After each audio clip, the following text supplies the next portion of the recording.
ಚಿಂದಿ ಉಡಾಯಿಸೋ ಖಾರ ಬಣ್ಣ ರುಚಿಯನ್ನು ನೀಡುತ್ತದೆ. ಆಚಿ ಮೆಣಸಿನ ಪುಡಿ ಚಿಂದಿ ಉಡಾಯಿಸೋ ಖಾರ ಬಣ್ಣ ರುಚಿ. ಎಸ್ಎಫ್ ಭದ್ರತೆಯ ವಿವಾದ ಥೈಲ್ಯಾಂಡ್ನಿಂದ ಬಂದಾಗ ಏರ್ಪೋರ್ಟ್ನಲ್ಲಿ ಎಡವಟ್ಟಾಗ್ಬಿಟ್ಟಿದೆ. ಡೆವಿಲ್ ಸಿನಿಮಾ ಚಿತ್ರೀಕರಣಕ್ಕಾಗಿ ಥೈಲ್ಯಾಂಡ್ಗೆ ತೆರಳಿದಂಥ ನಟ ದರ್ಶನ್ ಅಲ್ಲಿ 10ಕ್ಕೂ ಹೆಚ್ಚು ದಿನಗಳ ಕಾಲ ಶೂಟಿಂಗ್ ಮುಗಿಸಿ ಬೆಂಗಳೂರಿಗೆ ವಾಪಸ್ಸಾಗಿದ್ದಾರೆ. ಈ ವೇಳೆ ಬೆಂಗಳೂರು ವಿಮಾನ ನಿಲ್ದಾಣದಿಂದ ನಟ ದರ್ಶನ್ ವಾಪಸ್ ಬರ್ತಾ ಇದ್ದಂಥ ಸಂದರ್ಭದಲ್ಲಿ ಸಿಐಎಸ್ಎಫ್ ಕೇಂದ್ರ ಕೈಗಾರಿಕಾ ಭದ್ರತಾ ಪಡೆ ಭದ್ರತೆಯಲ್ಲಿ ಅವರು ಹೊರಬಂದಿರುವುದು ವಿವಾದಕ್ಕೆ ಕಾರಣವಾಗಿದೆ. ನಿನ್ನೆ TV5 ಕೂಡ ಈ ವರದಿಯನ್ನು ಬಿತ್ತರಿಸಿದ್ದು. ಒಬ್ಬ ಕೊಲೆ ಆರೋಪಿಗೆ ಈ ಥರದ್ದು ಭದ್ರತೆಯ ಅವಶ್ಯಕತೆ ಇತ್ತಾ ಮತ್ತು ಅವರು ಸೆಲ್ಯೂಟ್ ಬೇರೆ ಮಾಡಿದ್ರು.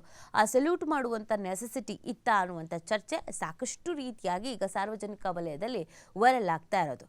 ಜಸ್ಟ್ ಸಿನಿಮಾ ನಟರು ಜೊತೆಗೆ ಕೊಲೆ ಆರೋಪಿ ಇವರಿಗೆಲ್ಲ ಭದ್ರತೆಯನ್ನು ಒದಗಿಸಿದ್ರೆ ಅಥವಾ ಸೆಲ್ಯೂಟ್ ಮಾಡಿದ್ರೆ ಹಾಗಿದ್ರೆ ಇಲ್ಲಿ ಶಿಸ್ತು ಅನ್ನೋದು ಏನು ಬಂತು? ಎಲ್ಲರಿಗೂ ಹೀಗೆ ಮಾಡ್ತಾರಾ? ನಾಳೆ ಇನ್ಯಾರೋ ಕೊಲೆ ಆರೋಪಿ ಬರ್ತಾನೆ ಆಗಲೂ ಇದೇ ಥರ ಸೆಲ್ಯೂಟ್ ಮಾಡ್ತಾರಾ ಅನ್ನುವಂಥ ಚರ್ಚೆ ಸಾಕಷ್ಟು ವಿವಾದಕ್ಕೆ ಕಾರಣವಾಗಿತ್ತು. ಆ ಸುದ್ದಿ ಇಲ್ಲೂ ಕೂಡ ವರದಿಯಾಗಿದೆ. ಕೊಲೆ ಆರೋಪಿ ದರ್ಶನ್ಗೆ ಈ ರೀತಿಯಾಗಿ ಭದ್ರತೆ ಕೊಟ್ಟಿದ್ದು ಸಾಕಷ್ಟು ವಿವಾದಕ್ಕೆ ಕಾರಣವಾಗಿದೆ ಅಂತ. ಮತ್ತು ಗೃಹ ಸಚಿವರು ಇದಕ್ಕೆ ಪ್ರಶ್ನೆ ಎದುರಾದಾಗ ಏನು ಸರ್ ಹಿಂಗಾಗ್ಬಿಟ್ಟಿದೆ ಇದು ಸರಿನಾ ಅಂತ ಕೇಳಿದಾಗ ಅವ್ರು ಹೇಳಿದ್ದೇನು ಅಂತ ಅಂದರೆ, ಈಗ ಕೊಲೆ ಆರೋಪಿನೇ ಇರಬಹುದು, ಬಟ್ ಅವರು ಸಿನಿಮಾ ನಟರು ಮನೋರಂಜನಾ ಕ್ಷೇತ್ರದಲ್ಲಿ ಇದ್ದರು, ಹಾಗಾಗಿ ಅವ್ರಿಗೆ ಅಭಿಮಾನಿಗಳು ಅನ್ನೋರು ಜಾಸ್ತಿ ಇರ್ತಾರೆ, ಒಮ್ಮೆಲೆ ಬಂದು ಮುತ್ತಿಗೆ ಹಾಕೋಬಹುದು ಇನ್ನೊಂದು ಮತ್ತೊಂದು.